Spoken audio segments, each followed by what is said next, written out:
So it's like these icons, like taken from the phone. Like they work well on the phone, but not necessarily on the TV. It's cluttered. Also, you control it with this like old remote control, which has like 60 buttons, and like you use just like 4 of them.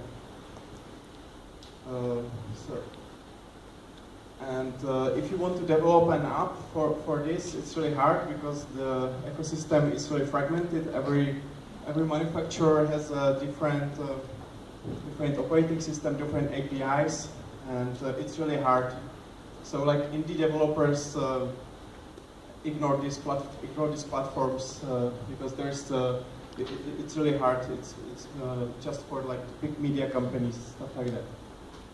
But we have Android, and this is how the interface on Android looks like, on Android TV. So here you can see some recommendations, and here are some apps. You can see it's much more clearer than before. So like they call the UI lean back. So it's specifically designed for sitting on the couch, you know, comfortably, and like don't reading too much text, just enjoying the content. So the content is really there first. It's controlled via a game controller usually, because the Android TV devices are pretty powerful game consoles. Also, you can control it with your voice. Most of the controllers have like a microphone integrated, or you can use it with your phone. So there is app in the phone which mimics the controller, and also it has Google Cast, so you can cast content like from YouTube app or from other apps which support Cast. And finally, there is some unified ecosystem which works across multiple manufacturers. So that's great for us developers, even like indie developers. So who supports Android TV right now? So it's pretty big list of manufacturers.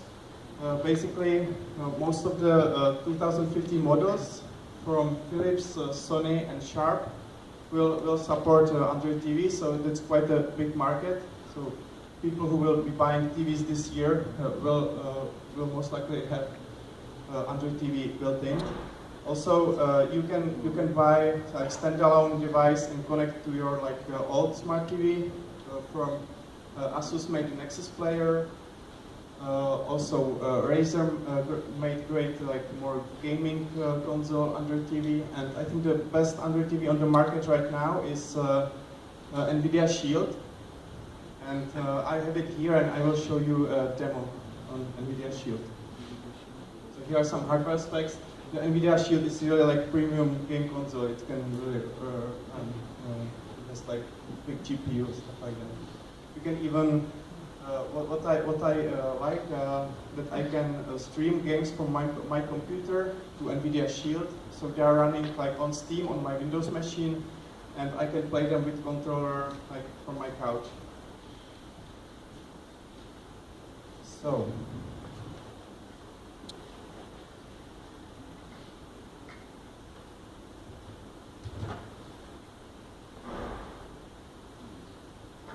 This is the NVIDIA Shield.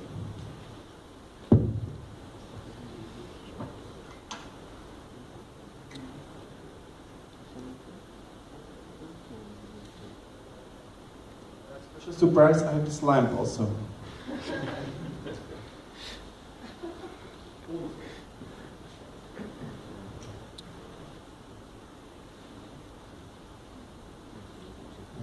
I hope.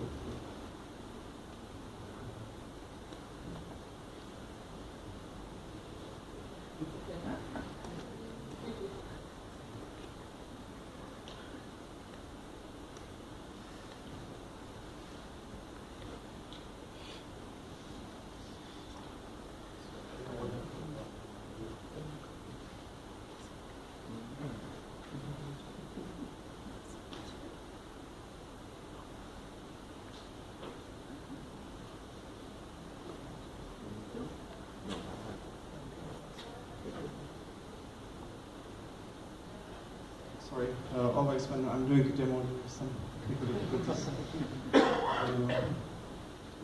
So I will explain why the lamp is here. When I was learning how to make Android TV app, I'm also interested in like smart homes and Internet of Things.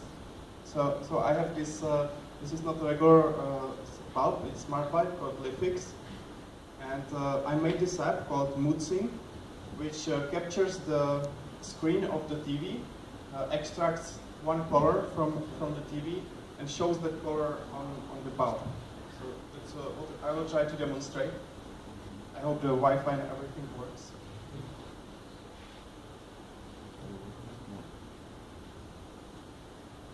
Hey.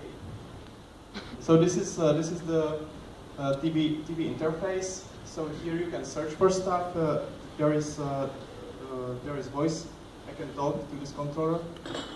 Here are some like recommendations from various apps. So based on what I used before, I get some recommendations from YouTube from like that application. There is some software upgrade. This stuff is only available on the Shield. So this is like the manufacturer-specific menu. This is like for the streaming games. And here are some games I have installed. There are some pretty good games. For example, the Goat Simulator is amazing. It's like zombie goat. And here are some apps. So first, I will show you my app MoodSync. It's open source on GitHub, so you can check out the code. Let's go.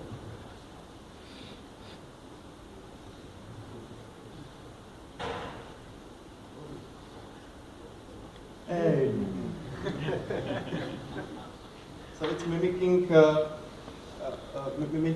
like the most important color on the screen. So here it's like a demo mode. You can see different colors, but I can press home. Then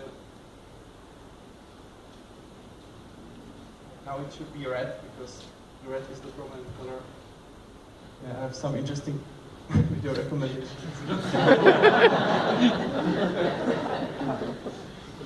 Nature.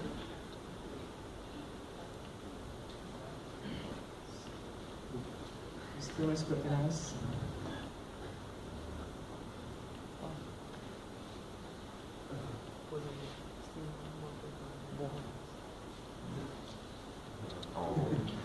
So it's like mood to your living room. Okay.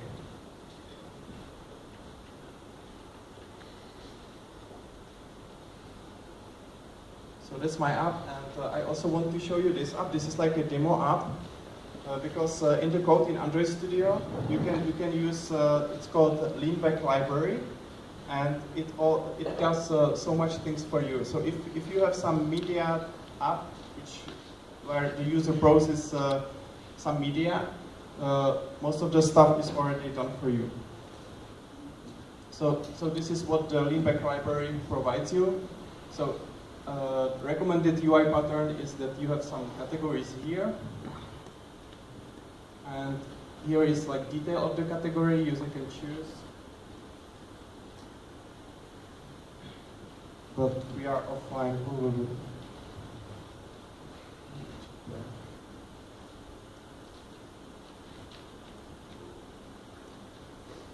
So this is a recommended pattern. If you have some content you want to show on TV, it's like all these fragments, everything is prepared for you already.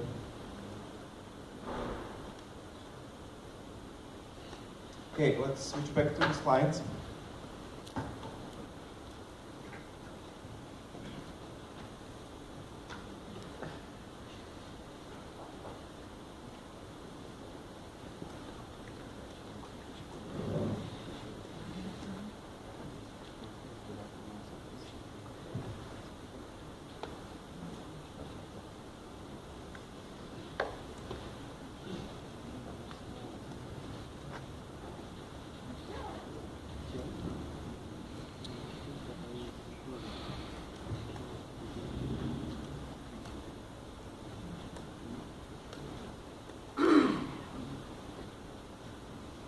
So this is the GitHub URL if you are interested about the code. It's open source. So now let's see some code. Let's see how easy or hard it is. So the basics, well, Android TV is just Android. It's nothing very special, it's just big Android device, but it has some more like hardware limitations, like it doesn't have accelerometer, you cannot throw your TV around, stuff like that. Like it doesn't have GPS because it's always in one place, it doesn't have touch, you cannot directly press it. You need to use a controller or D-pad. So currently it's on Lollipop, so you can access all the Lollipop APIs, pretty standard, and it will be upgraded to Marshmallow. You can, for the Nexus player, you can already update like the developer preview to Marshmallow. So first, if your app supports Android TV, you should specify in manifest that you support this leanback. And then Google Play Store will show the app on the TV. You should also specify that like you don't require touch screen, because if you do, Play Store will filter it out. So that means that you should brush up those focus states, because I don't know about you, but like at my projects, I usually forget about focus states, because like when you touch things, it's not focused, it's pressed. So I kind of forget about the focus states, but now they are really important, because when the user navigates to the D-pad, it needs to be visible what's focused. You should also specify this image, which is called banner, and that's this like rectangular image, which works as app icon. It's visible only on the TV. Also, you need the theme leanback, which helps you a lot. This theme is actually also on like Lollipop phones and tablets. So what I do, I usually test the first version of app on the tablet, like it looks fine, and then when I reload the first testing, I put it to the TV. It's easier. The main activity which will be launched should have this intent filter, leanback launcher. So what you can do is to have one app which works both on the phones and both on the TV and tablets and everywhere. But one of the activity will be like TV specific, and the other activity will be phone specific, because the UI is quite different. So it's not recommended to launch the like the phone activity, which has the main normal main intent filter on the TV. This is how you encode the support leanback library. It really makes your life so much easier. And there is an emulator as well, like standard in Android Studio, so you can develop on emulator, or as I said, you can develop like on tablet or like any Lollipop device. And then when I test on like real device, I usually use ADB over TCP/IP, because it's not really convenient to like sit near the TV and like hack from 2 feet from TV.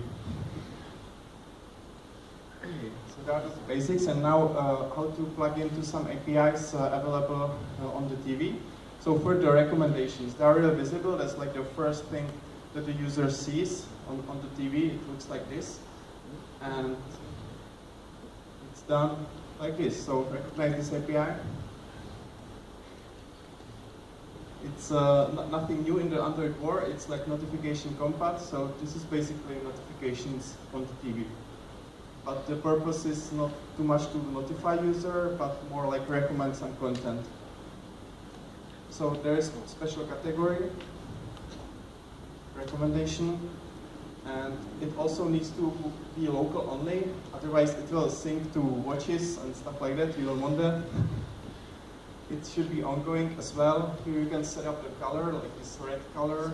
Here you can set large icon, which is this camera guy over there.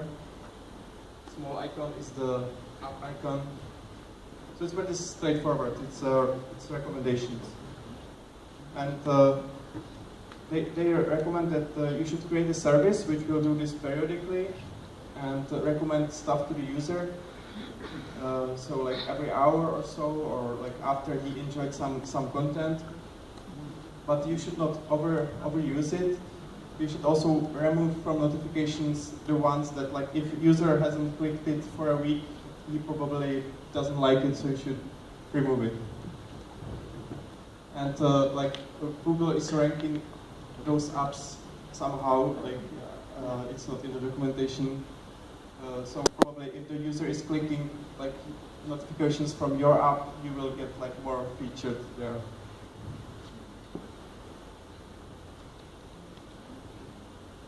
And search. So there is like a search which goes through all of the apps, and you can plug into this. And also Familiar API, it's a content provider, so it's normal content provider for your data. And you need, in this content provider, you need to specify these 4 columns. These are required, and if you have them, it will be available. This search will work for your app as well. So this first column is like name of the content, so this. Then content type, that means like video file, audio file, stuff like that. Production year and duration. And then search will work for your app. You should also define this searchable XML, which also works for the suggestions like when the user is typing. So that's search. And now I want to talk more about games, because games are one of the primary use case for the TV.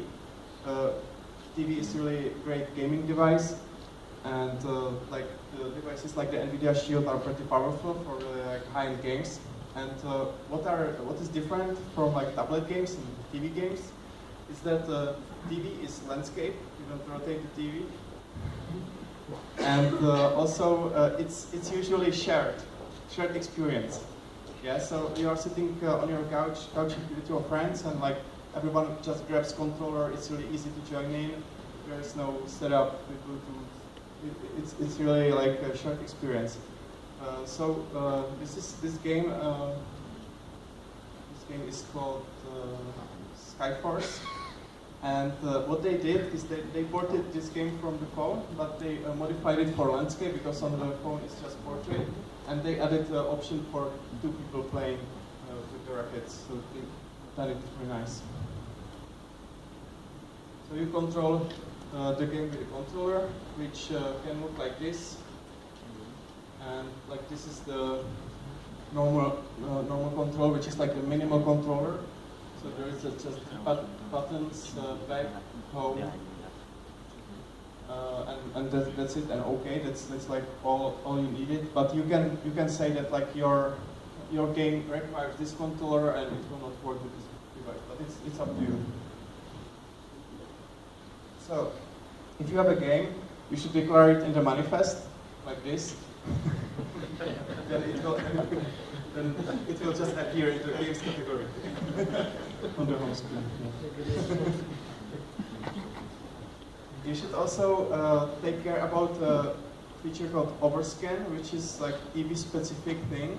So what some TV does, but not all of them, like they cut the corners, like this area of the screen. Like they just cut off, like from some historical reasons, or I don't know. So some TVs do, some don't, you don't know. So that means in your game or app it's the same. You should not put anything important